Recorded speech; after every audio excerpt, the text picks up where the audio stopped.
शिवाय। ओम नमः शिवाय। ओम नमः शिवाय। ओम वंदे देवोमापतिं सुरगुरुं वंदे जगत्कारणं वंदे पन्नगभूषणं मृगधरां वंदे पशूनां पतिं वंदे सूर्यशशाङ्कमणिनयनं वंदे मुकुन्दप्रियं वंदे भक्तजनार्तिहं च वरदं वंदे शिवं। तो जैसा कि हमने कल श्रवण किया था किस प्रकार से ब्रह्मा जी के पुत्र प्रजापति दक्ष का महादेव जी के गणों ने यज्ञ विध्वंस कर डाला। अब हम इसके आगे की कथा कहते हैं। तब ब्रह्मा जी कहते हैं, भक्तवत्सल भगवान ब्राह्मण का रूप धारण कर क्षुर राजा का हित करने के लिए दधीचि ऋषि के आश्रम में गए। जगत गुरु विष्णु शुभ के कार्य के लिए तत्पर होकर कपटी रूप धारण कर शिव भक्त दधीचि को प्रणाम कर कहने लगे। शिव भक्त ने कहा, शिव भक्ति में तत्पर हे ब्रह्मर्षि दधीचि, मैं तुमसे एक वर मांगना चाहता हूँ, तुम मुझे दे सकते हो? ब्रह्मा जी ने कहा, इस प्रकार छल से विष्णु ने परम सेवक दधीचि ऋषि से क्षुभ के कार्य को सिद्ध करने के लिए शीघ्र ही एक वर मांगा। दधीचि ऋषि ने कहा, हे विष्णु जी, आप राजा क्षुभ के कार्य करने के लिए अपनी माया से ब्राह्मण का रूप धारण करके मेरे पास आए हैं। आप क्या चाहते हैं मैंने जान लिया। हे विष्णु जी, मुझे शिव जी की कृपा से भूत भविष्य और वर्तमान तीनों कालों का ज्ञान है। मैं आपको हरि या विष्णु रूप से जानता हूँ। आप इस ब्राह्मण के वेश को छोड़िए। दुष्ट बुद्धि राजा क्षुभ ने आपकी आराधना की है। आप अपना कपटी रूप हटाकर शिव जी का स्मरण कीजिए। मैं आपकी भक्त वत्सलता को जानता हूँ। आप सच बोलिए, मुझ शिव भक्त को कहीं से कोई भय हो सकता है? शिव जी का स्मरण करने वाले मुझे इस संसार में देवता दैत्य आदि किसी का भी भय नहीं है। यह मैं सत्य कह रहा हूँ। विष्णु जी कहते हैं, हे दधीचि, तुम्हें कहीं से किसी प्रकार का भय नहीं है, क्योंकि तुम शिव भक्त हो और त्रिकालज्ञ हो। मैं तुम्हें नमस्कार करता हूँ। तुम मेरी आज्ञा से एक बार राजा क्षुभ से कह दो कि मैं तुमसे डरता हूँ। ब्रह्मा जी ने कहा, मुनिवर परम सेवक दधीचि विष्णु की इस बात को सुनकर और हंसकर निर्भय होकर बोला। दधीचि ने कहा, पिनाकधारी महादेव शिव जी की कृपा से मैं कभी कहीं किसी से थोड़ा भी नहीं डरता। जब ब्रह्मा जी कहते हैं, तो इस प्रकार मुनि की बातों को सुनकर विष्णु भगवान ने क्रोधित होकर हाथ में चक्र लेकर उस मुनि को भस्म कर देना चाहा। राजा क्षुभ के सामने विष्णु भगवान द्वारा फेंका हुआ वह चक्र शिव जी के प्रभाव से कुंठित हो गया। जब भयंकर सुदर्शन चक्र विष्णु ने अपना चक्र को कुंठित हुआ देखा, तब महर्षि दधीचि ने सत असत ज्ञान के कारण विष्णु ने कहा। दधीचि ने कहा, हे विष्णु भगवान, आपने अथक प्रयत्न से यह भयंकर सुदर्शन चक्र शिव जी से प्राप्त किया था, अतएव यह मुझे नहीं मार रहा। भगवान ने क्रुद्ध होकर क्रमशः सभी अस्त्रों का प्रयोग किया। जब दधीचि ऋषि ने कहा, आप मेरे ऊपर ब्रह्मास्त्र आदि का भी प्रयोग कर सकते हैं, उसके इस प्रकार वचनों को सुनकर और उसे कमजोर समझकर विष्णु ने क्रुद्ध होकर उस पर सभी अस्त्रों का प्रहार कर डाला। मूर्ख देवता आदर पूर्वक एक ब्राह्मण से लड़ने के लिए विष्णु की सहायता करने लगे। विष्णु के पक्ष वाले इंद्र आदि सभी देवता दधीचि के ऊपर अपने अपने अस्त्र फेंकने लगे। जितेंद्रिय दधीचि ने हाथ में कुश लेकर शिव जी का स्मरण कर सभी देवताओं के लिए वज्राष्टि की सृष्टि कर डाली।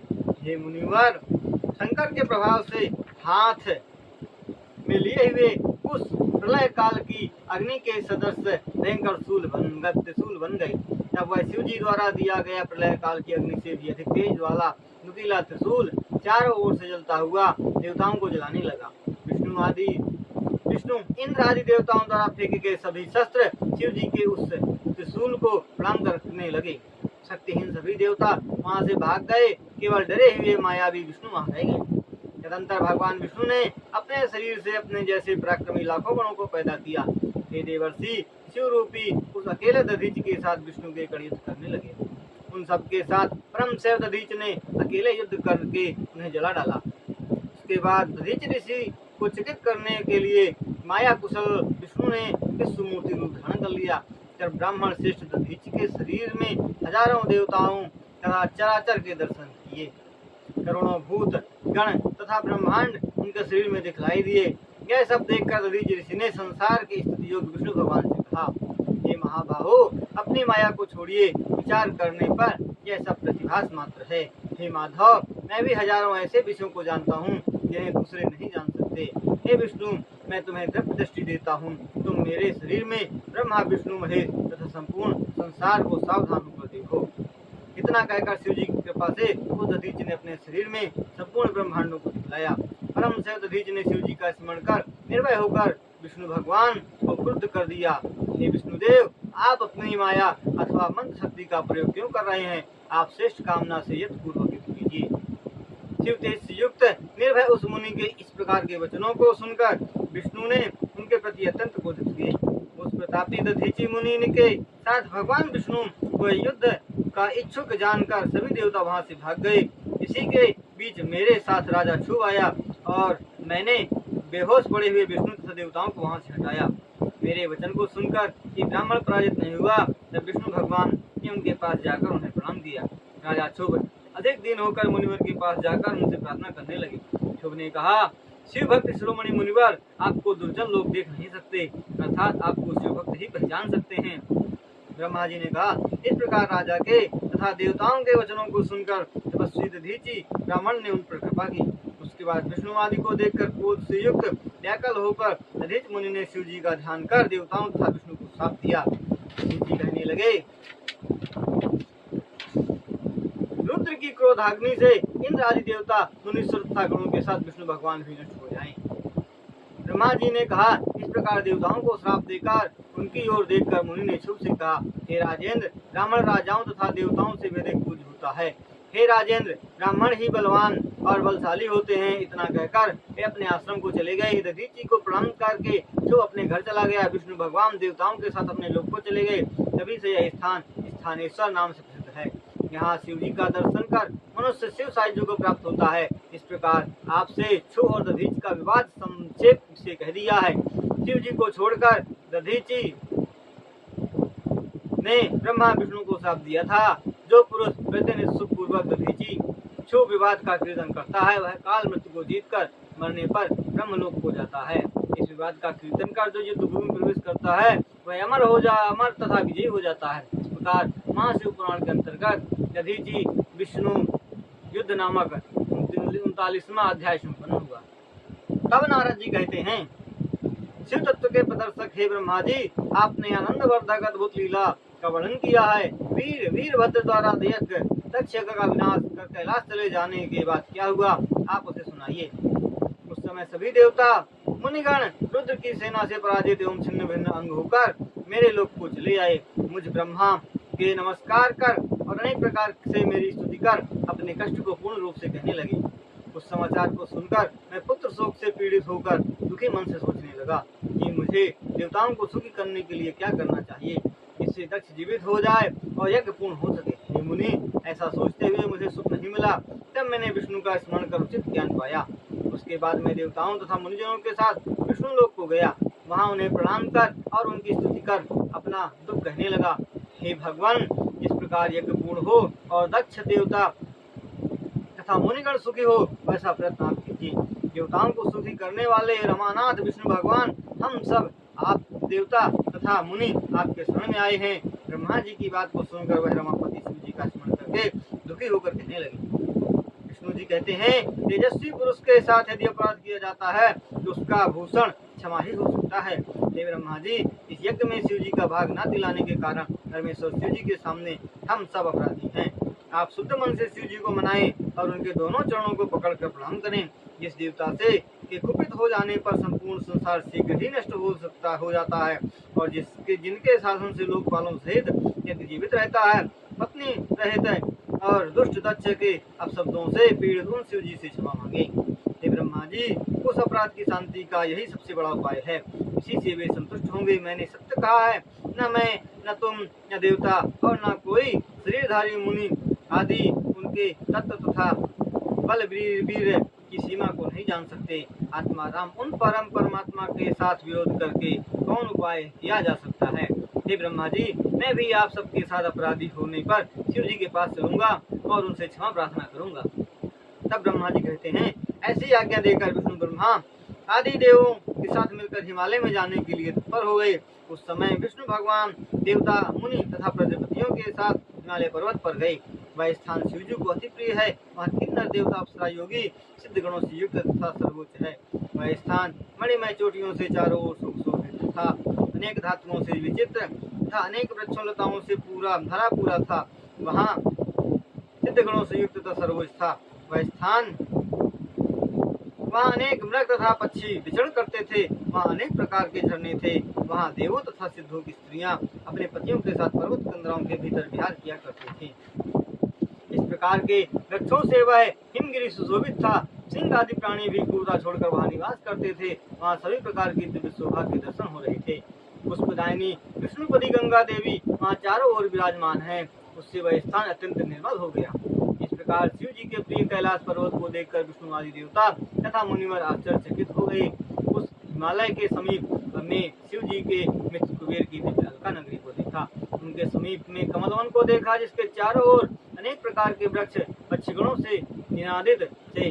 उसके बाहरी तरफ तनंदा तथा अलकनंदा नाम की दो नदियां बह रही थीं, जिनके दर्शन मात्र से पापों का नाश हो जाता है। देव सुंदरियां प्रतिदिन स्वर्ग से आकर उसमें स्नान करके उसके तट प्रदोषों के साथ रतिक्रीड़ाएं किया करती थीं। कुबेर की नगरी और उस कमल वन को छोड़कर जब वे जाने लगे तो उन्होंने समीप में शिव जी के वटवृक्ष को देखा। इसके चारों ओर चंचल छाया थी एवं जड़ पर खड़ा 100 योजन की ऊंचाई वाला घोंसलों तथा व्याप रहित वह था। पुण्यात्माओं द्वारा देखे जाने वाली रमणीय तथा अत्यंत पवित्र शिव जी की तपोभूमि में दिव्य योगियों द्वारा सेवित अत्यंत उत्तम मोक्ष की इच्छा करने वालों का वह घर था। ऐसे वट वृक्ष के नीचे बैठे हुए शिव जी को विष्णु आदि देवताओं ने देखा। महायोगी शिव भक्त सनक सनंदन तथा आदि द्वारा सदा प्रसन्नता पूर्वक सेवा करते हुए देखा और कुहक राक्षसों के स्वामी मित्र कुबेर तथा शिव गणों द्वारा सेवा करते हुए देखा। तपस्वी के योग्य रूप को धारण करने वाले प्रेम से संसार के मित्र शिव जी को भस्म लगाए हुए देखा। हे नारद, तुम्हारे पूछने पर कुशासन पर बैठकर जब वे ज्ञान का उपदेश कर रहे थे, तब उस उपदेश को सभी सुन रहे थे। दाहिनी जांघ पर बायां पैर रखे हुए, बाहु तथा कोहनी से नीचे की भुजा पर रुद्राक्ष धारण कर तर्क मुद्रा में स्थित शिव जी को देखकर विष्णु आदि सभी देवताओं ने हाथ जोड़कर नम्र होकर उन्हें प्रणाम किया। जब तक सत्पुरुषों की गति शिव जी ने मुझे आया हुआ जाना, तो प्रभु ने उठकर सिर झुकाकर प्रणाम किया। जब विष्णु आदि सभी देवताओं ने शिव जी के चरण स्पर्श कर प्रणाम किया और संसार को सद्गति देने वाले कश्यप मुनि को विष्णु ने प्रणाम किया। देवता सिद्ध गणों के स्वामी तथा महर्षियों द्वारा प्रणाम कर लेने पर देवताओं के साथ बैठे हुए विष्णु के साथ आदर के साथ शिव जी ने कहा। इस प्रकार शिव महापुराण में शिव दर्शन वर्णन नामक 40वां अध्याय संपन्न हुआ। जब विष्णु आदि देवता कहते हैं, हे देव देव महादेव, लोक विहार को करने वाले भगवान, हम आपकी कृपा से आपको परब्रह्म ईश्वर तथा शिव रूप से जानते हैं। हे स्वामिन, आप अपनी अलौकिक दुर्जय तथा सकल लोक को मोहित कर देने वाली माया से क्यों मोहित हो रहे हैं।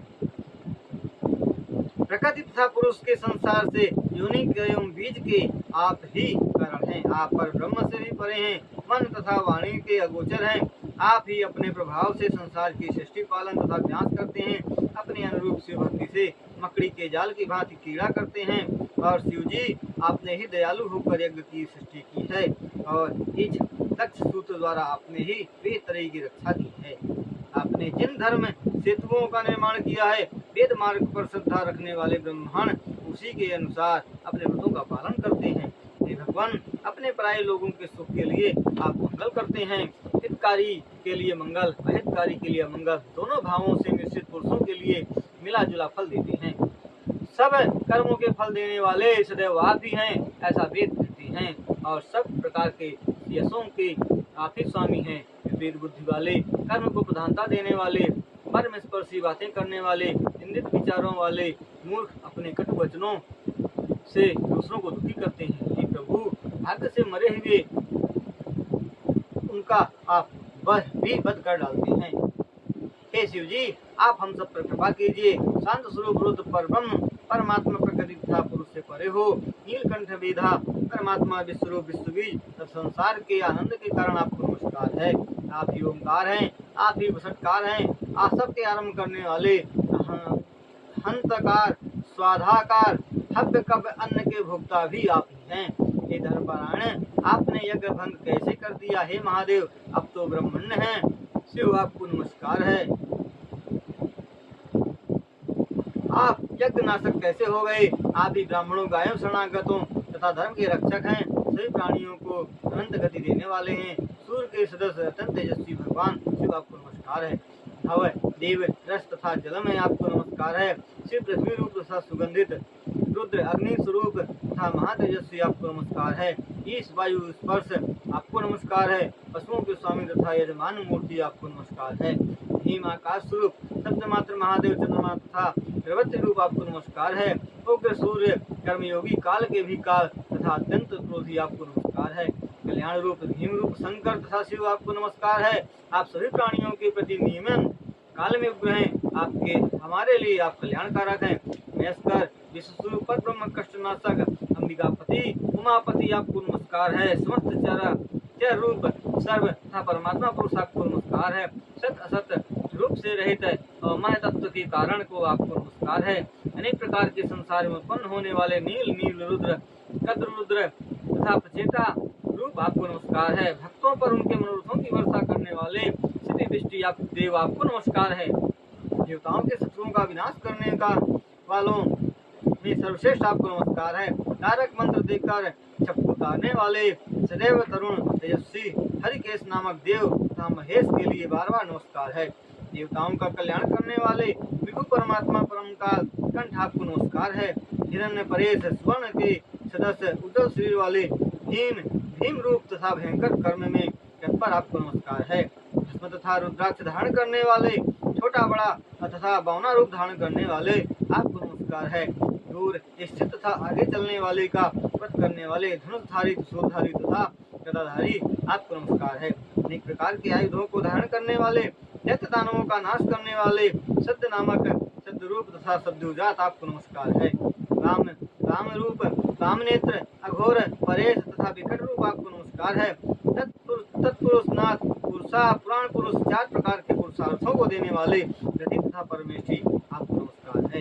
ईशान ईश्वर, पर ब्रह्म रूप तथा साक्षात परमात्मा आपको नमस्कार है। आप सभी दुष्टों के लिए उग्र तथा नियामक हैं, हमारे लिए कल्याणकारक हैं। देवताओं की रक्षा करने के लिए कालकूट विष को पीने वाले आपको नमस्कार है। वीर वीरभद्र, वीरों के रक्षक, सूरधारी महादेव, पशुपतियों में श्रेष्ठ आपको नमस्कार है। वीरात्मा, उत्तम विद्या वाले श्रीकंठ, पिनाकी, अनंत सूक्ष्म मृत्यु तथा क्रोध आपको नमस्कार है। परमेश, पर से भी पर, विभु तथा विश्व मूर्ति आपको नमस्कार है। विष्णु, जिनके श्रोणी स्थान हैं, विष्णु क्षेत्र विष्णु ही हैं। स्त्री स्वरूप जिनके भानु रूप भैरव, सबके रक्षित तथा विहार करने वाले आपको नमस्कार है। मृत्युंजय, शोक त्रिगुण गुणात्मा, चंद्र सूर्य अग्नि नेत्र वाले, समस्त कारणों के सेतु रूप आपको नमस्कार है। आप अपने ही तेज से संपूर्ण संसार में फैले हुए हैं। आप पर ब्रह्म निर्विकारी चिदानंद तथा प्रकाशवान हैं। हे महेश्वर, ब्रह्मा, विष्णु, इंद्र, चंद्र आदि प्रमुख देवता मुनिगण आप सब आप में ही उत्पन्न हुए हैं, क्योंकि आप अपने शरीर को 8 रूपों में बांटकर ही अष्टमूर्ति करुणामय ईश कहे जाते हैं। आपके भय से हवा बहती है, आग जलती है, सूर्य दबता है और मृत्यु चारों ओर दौड़ती है। दया सिंधु महेशान, परमेश्वर प्रसन्न होइए, सदा हमारी रक्षा कीजिए, क्योंकि हम नष्ट और अचेत हो गए हैं। हे दयानिधि, आपने ही सदा हमारी अनेक आपत्तियों से रक्षा की है, उसी प्रकार आज भी रक्षा कीजिए। हे नाथ, प्रजापति के अधूरे यज्ञ को पूरा कीजिए। भग को आंखें मिल जाएं, यजमान जीवित हो जाए, भूखा के दांत उग जाएं और भ्रव की गाढ़ी मूछ पहले की भांति उग जाए। अंग भंग हुए देवताओं को आपकी कृपा से आरोग्य लाभ हो। हे नाथ, इस शेष यज्ञ में आपको यज्ञ भाग अवश्य प्राप्त होगा। इतना कहकर भगवान विष्णु ब्रह्मा हाथ जोड़कर भूमि पर दंडवत प्रणाम कर क्षमा मांगने लगे। इस प्रकार शिव महापुराण के अंतर्गत देव स्तुति वर्णन नामक 41वां अध्याय संपन्न हुआ। तब ब्रह्मा जी कहते हैं, जब ब्रह्मा जी के स्वामी विष्णु भगवान ने मुनिगणों के साथ स्तुतियों द्वारा शिव जी को मनाया, वे प्रसन्न हो गए। तब करुणानिधि भगवान शिव देवताओं को आश्वस्त करते हुए हंसकर कहने लगे, हे श्रेष्ठ देवो, आप दोनों सावधान होकर सुनो। मैं आप लोगों के क्रोध को सहता हुआ आप लोगों से ठीक ठीक कह रहा हूँ। मेरी माया में लिप्त इन मूर्खों का मैं कुछ भी अपराध नहीं समझता, फिर भी मैंने इन्हें दंड दिया। दक्ष का यज्ञ भंग मैंने किसी प्रकार नहीं किया। जो दूसरों से द्वेष करता है उसे ही उसका फल मिलता है, इसलिए दूसरों को कष्ट देने का कार्य कभी नहीं करना चाहिए। जो दूसरों के प्रति जैसा भाव रखता है उसके प्रति स्वयं वैसा हो जाता है। यज्ञ ही है सिर जिसका, ऐसा दक्ष बकरे के मुख का हो जाए। भग देवता मित्र सूर्य के नेत्रों से यज्ञ भाग को देखे। तात यज्ञ कराते हुए जिसके दांत टूट गए वे भूखा देवदांतों से युक्त होकर पुनः यज्ञ की संतुष्टि करेगा। मैंने सच कहा है। मेरा विरोध करने वाला भृगु ऋषि बकरे की दाढ़ी से युक्त हो जाएगा। वे सभी ये देवता जिनके वीरभद्र ने अंग भंग किए हैं, वे पूर्ववत सर्वांग पूर्ण हो जाएंगे। अश्विनी कुमार भुजाओं से युक्त, यज्ञ कार्य करने वाले कुफादेव हाथों से युक्त हों, अन्य भी स्वस्थ हों। यह मैंने कह दिया है। वेदोक्त कार्य करने वाले चराचर के स्वामी दयालु भगवान शिव इतना कहकर विश्राम करने लगे। जब ब्रह्मा विष्णु आदि ये सभी देवता शिव जी के वचनों को सुनकर प्रसन्न होकर साथ साथ कहने लगे। उसके बाद विष्णु ने देवर्षियों के साथ शिव जी को निमंत्रित कर प्रसन्नता पूर्वक वह यज्ञ पूरा किया। इस प्रकार विष्णु आदि देवताओं की प्रार्थना के अनुसार उनके साथ शिव जी कनकल क्षेत्र में हो रहे दक्ष प्रजापति के यज्ञ स्थल पर पहुंचे। वीरभद्र ने यज्ञ देवता तथा ऋषियों की वहाँ जो दशा की थी उसे शिव जी ने देखा। स्वाहा स्वधा कुखा तुष्टि धृति सरस्वती ऋषिगण पितर तथा अग्नियां यक्ष गंधर्व राक्षस तथा और भी जो वहाँ युद्ध स्थल पर थे उन सबको वीरभद्र ने तोड़ डाला, नोच डाला, औरों को मार डाला।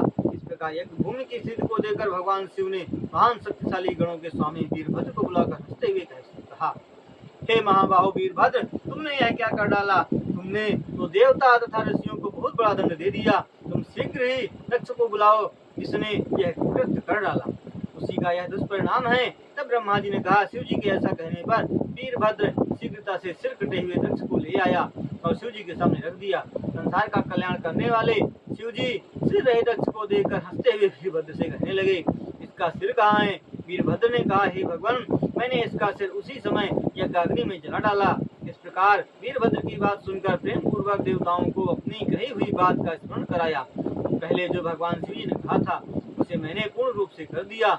इसके बाद विष्णु आदि सभी देवता भृगु के पास शीघ्र पहुंचे। उसके बाद शिव जी की आज्ञा से यज्ञीय बकरे का सिर काटकर दक्ष के सिर पर जोड़ दिया। सिर के जुड़ जाने पर शिव जी ने उसे कृपा दृष्टि से देखा। तब वह दक्ष निद्रा से जगे हुए की भांति जीवित हो गया। उठते ही उसने करुणानिधि शिव जी को देखा। तब दक्ष प्रजापति प्रसन्न हो गया। पहले तो वह शिव जी के साथ महाद्वेष करता था, किंतु आज उनका दर्शन करके वह शरद ऋतु की पूर्णिमा के चंद्रमा के सदस्य निर्मल हो गया। मैं प्रेम से शिव जी की स्तुति करना चाहता था, किंतु यज्ञ में मरी हुई अपनी कन्या का स्मरण करता हुआ स्तुति नहीं कर सका। समुद्र सनातन देवताओं के स्वामियों के भी स्वामी उसके बाद अपने कर्मों से लज्जित शिव दर्शन से प्रसन्न होकर लोक शंकर शिव जी की स्तुति करने लगा। दक्ष ने कहा, वर को देने वाले, वर्ण करने योग महेश्वर, ज्ञान के समुद्र सनातन देवताओं के स्वामियों के स्वामी, सदा सुख से संपन्न संसार के एकमात्र बंधु शिव जी, मैं आपको नमस्कार करता हूँ। विश्वेश्वर, विश्वरूप, अनादि पर ब्रह्म, जिनका अपना रूप है, सर्व विश्वरूपता को देने वाले, पर से परे रहने वाले शिव जी मैं प्रणाम करता हूँ। हे देवताओं के भी पूज्य महादेव, आपको नमस्कार है। आप मुझ पर कृपा कीजिए।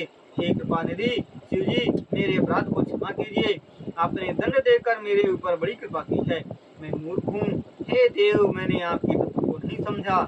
मैं आज आपके तत्व को समझ गया कि आप सर्वश्रेष्ठ हैं। आप ब्रह्मा विष्णु आदि के तो सेवनीय हैं, वेदों द्वारा जानने योग्य महेश्वर हैं। आप साधु पुरुषों के लिए कल्प वृक्ष के समान हैं, दुष्टों को सदैव दंड देते हैं। आप स्वतंत्र परमात्मा हैं, अपने भक्तों को इच्छित वरदान देते हैं। हे शिव जी, आपने ही विद्या तथा व्रत को धारण करने वाले ब्राह्मणों की सबसे पहले आत्म तत्व को जानने के लिए अपने मुख से सृष्टि की। जिस प्रकार ग्वाला पशुओं की रक्षा करता है, उसी प्रकार आप प्राणियों की सभी आपत्तियों से दंड धारण कर रक्षा करते हैं। आप ही मर्यादा के रक्षक हैं। मैंने कटुवाकर रूपी बाणों से आपको घेरा था, फिर भी आपने देवताओं तथा मेरे प्रति कृपा की। आप भगवान शंभु दीनबंधु परमात्मा भक्त वत्सल हैं, क्योंकि आप बहुमूल्य अपने कृत्यों से प्रसन्न हैं। हे ब्रह्मा जी कहते हैं, संसार का कल्याण करने वाले शिव जी की इस प्रकार स्तुति करके हिरण्य दक्ष प्रजापति चुप हो गया। उसके बाद प्रसन्न होकर गदगद वाणी से विष्णु भगवान शिव जी को प्रणाम कर उनकी स्तुति करने लगे। क्या कर विष्णु भगवान कहते हैं, आप ही महादेव महेशान संसार पर कृपा करने वाले ब्रह्मा, परात्पर दीनबंधु तथा ध्यानदी हैं, सर्वत्र व्यापक स्वच्छंद विचरण करने वाले तथा वेदों द्वारा जानने योग्य यश वाले प्रभु, आपने हमारे ऊपर बड़ी कृपा की। इस प्रकार इस दक्ष ने तो हमें पापी बना दिया था। यह मूर्ख दक्ष मेरा भक्त है। ये पहले इसने आपकी बहुत निंदा की। आप तो निर्विकार हैं, अतः इसे क्षमा कर दें। शिव जी, मैंने भी मूर्खता से तुम्हारे गण वीरभद्र के साथ युद्ध करके अपराध किया है। हे परब्रह्म, हे सदाशिव, आप मेरे स्वामी हैं, मैं आपका दास हूँ और पालनी हूँ, क्योंकि आप सबके पिता हैं। तब ब्रह्मा जी कहते हैं, हे देव महादेव, करुणा के समुद्र प्रभु, स्वतंत्र परमात्मा परमेश्वर अद्वैत तथा विनाशी, हे ईश्वर, आपने अपने अपमान की चिंता न करके मेरे पुत्र के शरीर की रक्षा की। अब आप उसके यज्ञ का उद्धार कीजिए। हे देवेश, प्रसन्न होकर आप सबके शाप को दूर कीजिए, क्योंकि ज्ञान रूप आप ही सबके प्रेरक और निवारण करने वाले हैं। हे मुनिवर, हाथ जोड़कर सिर झुकाकर विष्णु भगवान ने शिव जी की स्तुति की। उसके बाद इंद्र आदि देवताओं तथा लोकपालों ने शांत चित्त एवं प्रसन्न होकर भगवान शिव जी की स्तुति की। उसके बाद सभी देवता, प्रजापति, सिद्ध ऋषियों ने प्रसन्न होकर शिव जी की स्तुति की। इस प्रकार उपदेवता, नागदत्त सदस्य तथा ब्राह्मणों ने अलग अलग भक्ति से शिव जी को प्रणाम कर उनकी स्तुति की। इस प्रकार शिव महापुराण के अंतर्गत दक्ष दुख निवारण वर्णक नामक 42वां अध्याय संपन्न हुआ।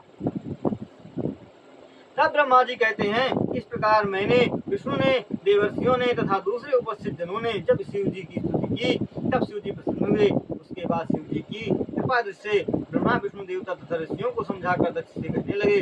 शिव जी ने कहा, यद्यपि मैं सबका स्वामी होने पर भी स्वतंत्र हूँ, तथापि हे दक्ष प्रजापति, मैं तुमसे कहता हूँ, तुम सुनो। मैं सदैव भक्त के अधीन रहता हूँ। हे दक्ष प्रजापति, 4 प्रकार के पुण्यात्मा भक्त सदा मेरी सेवा करते हैं। उनमें उत्तरोत्तर श्रेष्ठ कहे जाते हैं आर्त, जिज्ञासु, धन चाहने वाले और ज्ञानी। इनमें पहले तीनों की अपेक्षा चौथा विशेष माना जाता है। उनमें ज्ञानी पुरुष मुझे अधिक प्रिय है, वह मेरा ही रूप है, उससे प्यारा मेरा कोई नहीं है। मैं सत्य कह रहा हूँ, मुझे ज्ञान द्वारा ही जाना जा सकता है। मैं आत्मतत्व का ज्ञाता हूँ। अल्प बुद्धि वाले पुरुष वेद वेदांत के ज्ञान से मुझे प्राप्त करना चाहते हैं। कर्मों के वश में पड़े हुए मनुष्य मुझे न वेदों से, न यज्ञों से, न दानों से, न तपस्या से प्राप्त कर सकते हैं। और तुम केवल कर्म द्वारा संसार बंधन से मुक्त होना चाहते थे, इसलिए मैं रुष्ट हुआ और मैंने तुम्हारा यज्ञ ध्वंस कराया। हे दक्ष, इसके आगे मुझे परमेश्वर मानक ज्ञान बुद्धि से सावधान होकर तुम यज्ञ करो। हे प्रजापति, सद्बुद्धि से एक बात मेरी और सुनो। मैं सुगुण रूप धारण कर धर्म की रक्षा के लिए तुमसे एक गुप्त बात कहता हूँ। मैं ही ब्रह्मा विष्णु, संसार का परम कारण, आत्मेश्वर तथा संसार को विशेष रूप से देखने वाला उपदेष्टा हूँ। हे मुनि, मैं अपनी गुणमयी माया में प्रवेश कर संसार का उत्पत्ति, पालन तथा विनाश करता हुआ कर्मों के अनुसार नाम धारण करता हूँ। उस अद्वितीय आत्मस्वरूप पर ब्रह्म में मूर्ख व्यक्ति भेद दृष्टि से ब्रह्म को अलग अलग देखता है। जैसे सिर, हाथ, पैर आदि अपने अंगों में मनुष्य परायापन नहीं समझता, उसी प्रकार मेरा भक्त समस्त प्राणियों में भेद बुद्धि नहीं रखता, सभी प्राणियों को जो एक भाव से नहीं देखता। हे दक्ष, जो ब्रह्मा विष्णु महेश में भेद नहीं समझता, वही शांति को प्राप्त करता है। तो नीच पुरुष तीनों देवताओं में भेद बुद्धि रखता है। वह जब तक चंद्रमा तथा तारे रहते हैं, तब तक निश्चित रूप से नरक निवास करता है। विद्वान पुरुष को चाहिए कि वह मुझ पर विश्वास करके सभी देवताओं की पूजा करे। ऐसा करने से जो ज्ञान मिलता है, उसमें स्थिर मुक्ति मिलती है।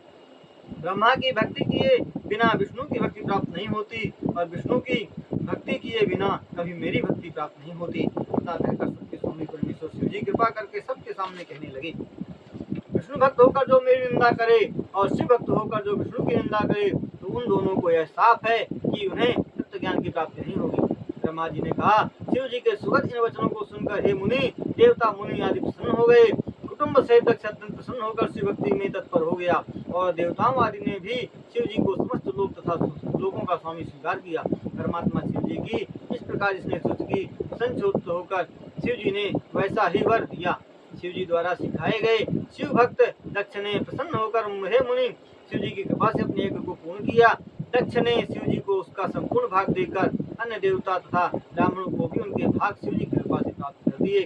उसके भाग भगवान शिव जी की कृपा से वह दक्ष प्रजापति ऋतुजों के सहित विधि पूर्वक यज्ञ के उस महान कर्म को पूरा करके हे मुनिवर इस प्रकार वहाँ दक्ष का यज्ञ ब्रह्म स्वरूपी शिव जी की कृपा से पूर्ण हुआ। उसके बाद सभी देवता तथा ऋषि तथा दूसरे लोग भी शिव जी की प्रशंसा करते हुए एवं सुखी होकर अपने अपने घरों को गए। मैं और विष्णु भी अत्यंत प्रसन्नता के साथ शिव जी के सुयश का गान करते हुए अपने अपने घर को गए। सज्जनों के शरण शिव जी की भी दक्ष द्वारा सम्मानित होकर गणों के साथ प्रसन्न होकर कैलाश पर्वत पर चले गए। वहां पहुंचकर शिव जी ने अपनी सती का स्मरण किया और अपने प्रमुख गणों से उस कथा को कहा। विशिष्ट ज्ञान वाले प्रभु लौकिक व्यवहार को दिखलाते हुए दुखी होकर उसके चरित्र का वर्णन करते हुए बहुत समय नहीं बिताया। सज्जनों के रक्षक पर ब्रह्म स्वामी शिव जी ने कभी अनिति नहीं की। ऐसे देव हे मुनि वो शोक तथा विकार कैसे हो सकता है। मैं और विष्णु उनके भेद को कभी नहीं जान सकते। देवता मुनि योगी तथा मनुष्य आदि की तो बात ही क्या है। शिव जी की महिमा अनंत है, उसे विद्वान भी नहीं जान सकते। उनकी कृपा से भक्त उत्तम भक्ति द्वारा बिना परिश्रम किए उन्हें जान लेते हैं। परमात्मा शिव एक है, उनमें किसी प्रकार का विकार नहीं है। वे संसार के प्राणियों को उनके अनुरूप लीला दिखलाते हैं। हे मुनि इस शिव जी के चित्र को पढ़ तथा सुनकर सभी जन अलौकिक सदगति को प्राप्त होते हैं और यहाँ भी उत्तम सुख को प्राप्त करते हैं। इस प्रकार दक्ष की कन्या सती अपने शरीर का त्याग कर फिर हिमालय की पत्नी मेनका के गर्भ से उत्पन्न हुई। यह प्रसिद्ध है। उसने फिर तप करके शिव जी को अपना पति बनाया। उस गौरी ने शिव जी की अर्धांगिनी होकर आश्चर्यजनक लीलाएं की। इस प्रकार मैंने अत्यंत आश्चर्यजनक सती का चित्रण कर दिया। यह चरित्र सभी कामनाओं को प्रदान कर सुख भोग तथा मोक्ष को प्रदान करता है। यह पुण्य कथानक स्वयं पवित्र है, दूसरों को पवित्र करने वाला है, स्वर्ग सुयश दीर्घायु पुत्र तथा पौत्र को देने वाला है।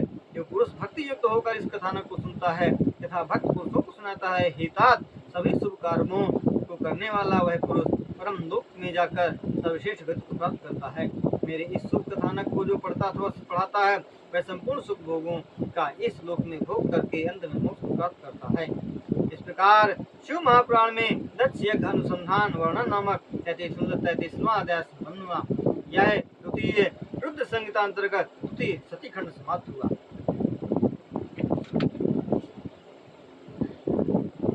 वंदे देव उमापतिं सुरगुरुं वंदे जगत्कारणं वंदे पन्नगभूषणं मृगधरां वंदे पशूनां पतिं वंदे सूर्यशशाङ्कवनिनयनं वंदे मुकुन्द प्रियं वंदे भक्तजनार्तिहं च वरदं वंदे शिवं शंकरम्।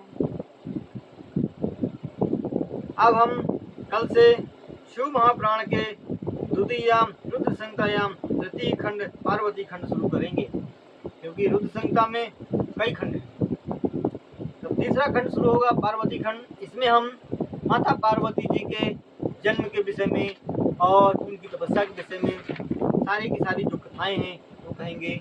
जरूर इस कथा को सुनने के लिए जरूर आप हमारे YouTube चैनल पथिक मुनि के नाम से जो है उसको सब्सक्राइब करें, लाइक करें और शेयर करें और हमारी इस पंचध्वनि साधना 12 ज्योतिर्लिंग यात्रा में जुड़े रहें। और इसी तरह हमारा जो शिव महापुराण का इस साधना के अंतर्गत जो स्वाध्याय चल रहा है ये भी बिल्कुल सुचारू रूप चल रहा है और काफ़ी प्यार आप लोगों का मिल रहा है। और यदि आप मेरा वीडियो यहाँ तक देख रहे हैं, सुन रहे हैं तो बस कमेंट में ओम नमः शिवाय जरूर लिखें। और मुझे पता है कि यदि आप वीडियो यहाँ तक देख रहे हैं तो वास्तव में आप मेरी यात्रा में, मेरी साधना में, मुझ में और शिव महापुराण में थोड़ा भी रुचि रखते हैं, इसलिए यहाँ तक आप देख रहे हैं। इसी के साथ सब्सक्राइब करना मत भूलें। इसी के साथ हर हर महादेव, हर हर महादेव, हर हर महादेव।